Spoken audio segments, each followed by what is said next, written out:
Fala galera, tudo bem com vocês? Sejam bem-vindos a mais um vídeo aqui do canal Falando Cinema.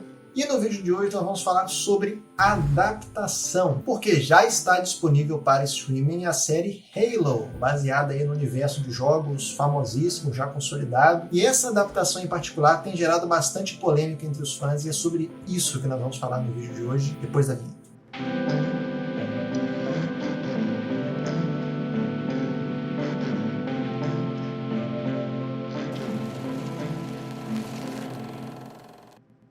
Não se esqueça de você se inscrever no canal se você ainda não é inscrito, deixar um like e também clicar no sininho para ativar as notificações, porque aí você não vai perder nada das novidades aqui do canal, beleza? Muitos de nós já estamos familiarizados com esse conceito de adaptação, mas para quem ainda não está ligado, a adaptação é quando você tem uma obra original que serve como base para alguém escrever um roteiro para um filme ou para uma série. Pode ser livro, pode ser quadrinhos, pode ser peça de teatro, ou até mesmo artigo de revista. E até mesmo quando se fala de remake de um filme ou de uma série, a gente também está falando de um tipo de adaptação, ainda que em algum desses casos de remake haja uma diferença bem distante entre a obra original e o remake que está sendo feito. Mas o que isso tem a ver com a série do Halo? Eu, particularmente, nunca joguei os jogos, não sou um grande fã. A única coisa que eu conheço do Halo é o visual dos Spartans, que na série, diga-se de passagem, ficou espetacular, e o fato de que existe um cara que chama Master Chief, que acho que é o principal, e que ele nunca tira o capacete. Essas eram as únicas informações, o único conhecimento que eu tenho de todo o lore de Halo. Antes mesmo da estreia da série, os produtores já tinham dado entrevistas afirmando que eles iam fazer essa mudança bem drástica em relação a obra original, mas como nem todo mundo lê notícia e o trailer da série só mostrava cenas do Master Chief com o capacete, isso acabou passando desapercebido. E aí, quando veio o primeiro episódio da série... Here I come. Oh, here I come.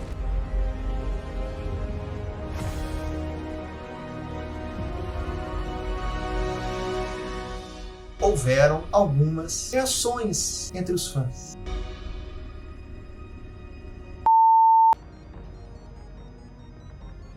Nossa!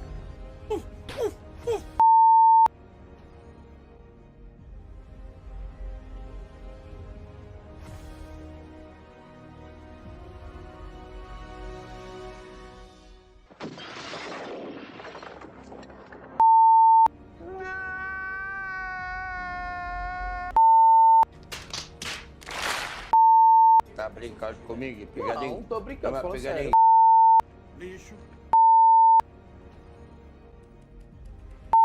A principal reclamação dos fãs no começo da série era justamente em relação ao fato do rosto do Master Chief nunca ter sido revelado nos jogos. Mas na verdade essa discussão faz parte de uma discussão ainda maior em torno de adaptações de uma mídia para uma outra mídia. Primeiro ponto. Como o próprio nome já diz, toda adaptação implica em você fazer mudanças em relação ao material original, justamente por ser de uma outra mídia. E até mesmo quando a mídia é a mesma, como é o caso dos remakes de filmes e de séries, sempre existe uma determinada mudança que irá ser feita em relação ao original. E a parada é se essas mudanças, essas adaptações vão funcionar na nova mídia ou se não vão funcionar. Por exemplo, a trilogia do Senhor dos Anéis. Bilbo Baggins and the Lord of the Rings by Frodo Baggins. Todos os três filmes têm diversas diferenças em relação ao material original. Não é o Glorfindel que leva o Frodo e invoca aquela magia do rio. Tem elfos na Batalha de Helm's Deep. Não tem Tom Bombadil no filme. São diversas mudanças que o Peter Jackson fez para a adaptação funcionar naquilo que ele estava querendo, na história que ele estava querendo contar. Por mais que essas mudanças possam incomodar os fãs mais puristas das obras do Tolkien, inclusive o Christopher Tolkien, que não gostou das adaptações nem do Senhor dos Anéis, eu acho que também nem do Hobbit, o Peter Jackson conseguiu captar a essência do livro e transpor para uma mídia diferente, que é o cinema, que acabou se consolidando como uma das melhores sagas já feitas na história do cinema. E na minha opinião, a melhor trilogia, o melhor filme já feito na história da humanidade é a trilogia Senhor dos Anéis. É perfeito, é espetacular. Um exemplo mais recente de adaptação que gerou bastante discussão entre os fãs foi a da série Fundação, lançada pela Apple TV+, baseada na consagradíssima saga de livros publicadas pelo Isaac Asimov. E na primeira temporada, que já está completa e já está disponível lá no Apple TV+, houve diversas mudanças em relação ao material original. We just wanted to put out a little message. Asking that when you guys do see the movie. Please don't spoil it for anyone. Yeah, no spoilers. Que vão desde a mudança de gênero de alguns personagens até o momento da morte do principal protagonista da série. E a grande parte das boas ideias que existem em Fundação são coisas que foram criadas para a série, como é o caso do ataque a Starbridge, a dinastia genética e o foco da história estar no Império e nos Imperadores. Então a questão não é se vai mudar ou se não vai mudar. Vai mudar, porque é adaptação, vem de outra mídia. Mas a grande questão, na verdade, é se essa mudança, adaptação, vai funcionar nessa nova mídia ou se não vai funcionar. Segundo ponto, existem pelo menos 2 fatores que nos ajudam a julgar se a adaptação é boa ou não. O primeiro fator é o fator essência, que é o seguinte: apesar das diferenças em relação ao material original, o autor, o contador daquela história, conseguiu captar a essência da obra original. Para não ter que citar de novo aqui a trilogia Senhor dos Anéis, porque o Peter Jackson faz um excelente trabalho nisso, o melhor exemplo de captar a essência da obra original está nas adaptações feitas dos quadrinhos pela Marvel e pela DC. Por mais que façam muitas mudanças em relação ao material original, sempre está lá a essência daquele herói, daquele personagem, daquela personagem. Porque os personagens dos quadrinhos eles passam na mão de dezenas e centenas de escritores, de roteiristas, de argumentistas, de artistas, e cada um deles muda alguma coisa, acrescenta alguma coisa, tira alguma coisa. Mas apesar dessa constante mudança que os personagens de quadrinhos têm, a essência deles está lá. O melhor exemplo disso é o Homem-Aranha, né, que já passou na mão de um monte de gente, mas o Homem-Aranha, o Peter Parker, ele é sempre o Peter Parker. Tanto é que muita gente criticou o Homem-Aranha do Tom Holland justamente porque fugia muito da identidade criada nos quadrinhos pro Peter Parker. Dele ser um cara pobre, ferrado, que tem que conciliar a vida de herói dele, que é muito atarefada com a vida normal dele. O cara tá sempre devendo aluguel, tá sempre com problemas amorosos, tem que cuidar da tia, tem que trabalhar, tem que fazer o corre dele, porque essa é a essência do Homem-Aranha. O segundo fator que nos ajuda a julgar as adaptações é o fator pra quê. Claro que pra gente que é fã, o fanservice é sempre bem-vindo. Eu sou fã, quero service. Fizeram service, eu fiquei feliz. Mas a história tem que estar sempre em primeiro lugar. Afinal, o Star Wars Episódio 9 e a última temporada de Game of Thrones eram cheios de fanservice.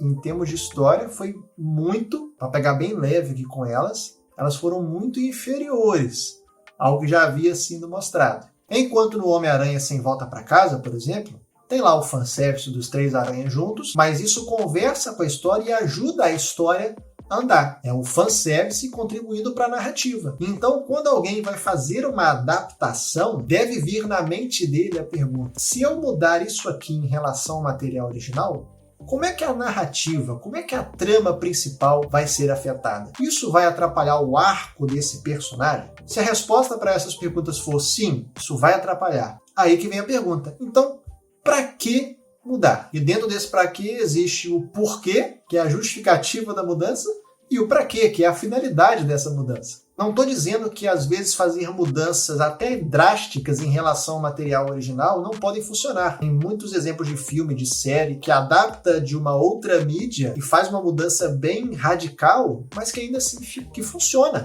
Né? Tem filmes até icônicos. O filme do Iluminado é baseado no livro do Stephen King, e o final é completamente diferente. E mesmo assim o filme é icônico. Ou até mesmo podemos citar aqui o final do Watchmen, o filme do Zack Snyder, que difere do final trazido pela HQ do Alan Moore, que é consagradíssimo. Voltando para a questão principal, que é a mudança do Master Chief mostrar o rosto, se a gente pegar na cultura pop, Darth Vader, Juiz Dredd, o Din Djarin do Mandalorian, mesmo o Robocop, são personagens icônicos que eles nunca ou quase nunca mostram o rosto no filme ou na série, que seja. E mesmo assim, você consegue se conectar com esses personagens e eles conseguem transmitir emoções e sentimentos. Então, até eu que não sou um grande fã da franquia do Halo, não conheço dos jogos, não jogo os jogos da franquia, eu sei, e você também sabe, que o fato do Master Chief não mostrar o rosto é algo levado muito a sério em toda a franquia de jogos. Né? Me corrijam aí nos comentários se eu estiver errado,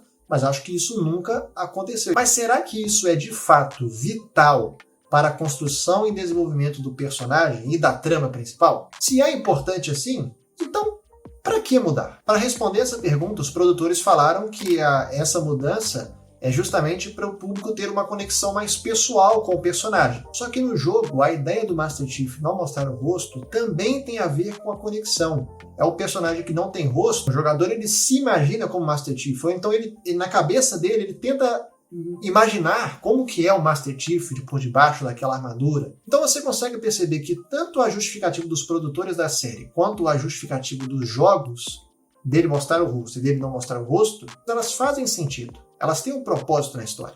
Olha, eu lembro de estar zapeando nas redes sociais, quando tinha saído o primeiro episódio, eu vi uma propaganda assim da Paramount Plus, e aí apareceu um comentário de um rapaz assim: no momento em que o Master Chief tirou o capacete, a série acabou pra mim. Apesar de eu entender essa frustração desses fãs que têm esse apego ao material original, como eu não tenho, essa mudança acabou que não me afetou muito em relação à experiência da série. É uma adaptação que eu estou gostando, assim, no modo geral. Claro que tem os seus problemas, tem a sua barriga, tem uns personagens lá que são bem chatos, mas no geral eu tô gostando da série, é uma série bem interessante, que vale a pena de você assistir. A série ainda tá na primeira temporada. Enquanto eu tô gravando esse vídeo, acabou de sair o episódio 8, vai ter, acho que se não me engano, 10 na primeira temporada. Ainda tem muita coisa para acontecer com o personagem do Master Chief. Eu acho que somente o tempo ou o final da série vai poder dizer se Halo foi ou não foi uma boa adaptação.